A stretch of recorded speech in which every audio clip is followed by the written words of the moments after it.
Hello student, welcome to DK success point. इस video में देखने वाले हैं विद्युत मोटर, जिसे इंग्लिश में इलेक्ट्रिक मोटर भी कहते हैं। तो सबसे पहले हम देखेंगे कि विद्युत मोटर होता क्या है और इसका काम क्या होता है। तो विद्युत मोटर एक ऐसी युक्ति है जो विद्युत ऊर्जा को यांत्रिक ऊर्जा में बदलती है। तो आपको यह पता लग गया होगा कि विद्युत मोटर होता क्या है और इसका काम क्या होता है। अब देखेंगे कि विद्युत मोटर का सिद्धांत। तो विद्युत मोटर का सिद्धांत आप इस प्रकार से लिख सकते हैं, जैसे कि जब किसी कुंडली को चुंबकीय क्षेत्र में रखकर उसमें धारा प्रवाहित की जाती है तो कुंडली पर एक बलयुग्म कार्य करने लगता है जो कुंडली को उसकी अक्ष पर घुमाने का प्रयास करता है।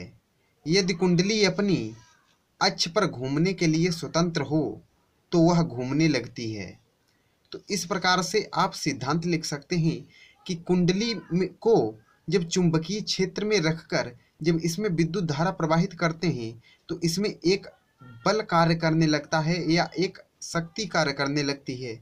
और यदि जो कुंडली है वो अपनी अक्ष पर या अपनी जगह पर स्वतंत्र है घूमने के लिए तो वह घूमने लगती है। अब इसके साथ ही चित्र देख लेते हैं विद्युत मोटर का। तो इस प्रकार से आप अपने एग्जाम में विद्युत मोटर का चित्र बना सकते हैं। इन जो भी ये जैसे कि क्षेत्र चुंबक या चुंबकीय क्षेत्र, कुंडली के घूमने की दिशा वामावर्त, धारा, आर्मेचर, विभक्त वलय, ब्रश, जो भी ये हैं इन्हें मैं एक एक करके अभी बताने वाला हूँ विद्युत मोटर के भाग में। तो आपको अच्छे से समझ में आ जाएगा कि विद्युत मोटर एक्चुअल में होता क्या है, इसका कार्य क्या होता है, इसमें पार्ट कौन कौन से लगे होते हैं। और यदि आप इसी प्रकार से अपने एग्जाम में लिखते हैं तो आपको पूरे में पूरे नंबर मिलने से कोई नहीं रोक सकता। और यह क्वेश्चन लॉन्ग टाइप क्वेश्चन में आता है हाई स्कूल और इंटर दोनों ही एग्जामों में। तो इस वीडियो को बहुत ही अच्छे से देखना है और अच्छे से याद करके जाना है। अब विद्युत मोटर के भाग देख लेते हैं। तो विद्युत मोटर के भाग, विद्युत मोटर का पहला है क्षेत्र चुंबक या चुंबकीय क्षेत्र। तो पहला है यह एक शक्तिशाली स्थायी चुंबक होता है जिसके ध्रुवखंड N व S हैं।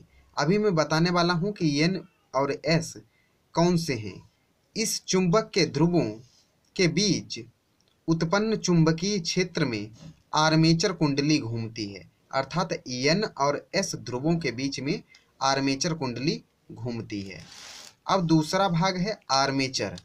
आर्मेचर यह अनेक फेरों वाली एक आयताकार कुंडली ABCD है, अर्थात चित्र में इसे ABCD के रूप में दर्शाया गया है, होती है, जो कच्चे लोहे के क्रोड पर तांबे के तार से पृथक्कित फेरे लपेट कर बनाई जाती है। अब तीसरा है विभक्त वलय। ये दो अर्धवृत्ताकार वलयों अथवा दो खंडों में विभक्त एक वलय के रूप में होते हैं। आर्मेचर की कुंडली के सिरे इन दो अलग अलग वलयों L व Q से जुड़े होते हैं। अब चौथा है ब्रश। विभक्त वलय L व Q धातु की बनी दो पत्तियों को स्पर्श करते हैं।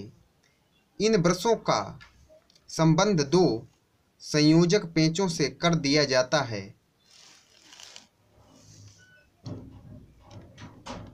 बाह्य परिपथ से आने वाली धारा को इन्हीं पेंचों से संबंधित कर देते हैं।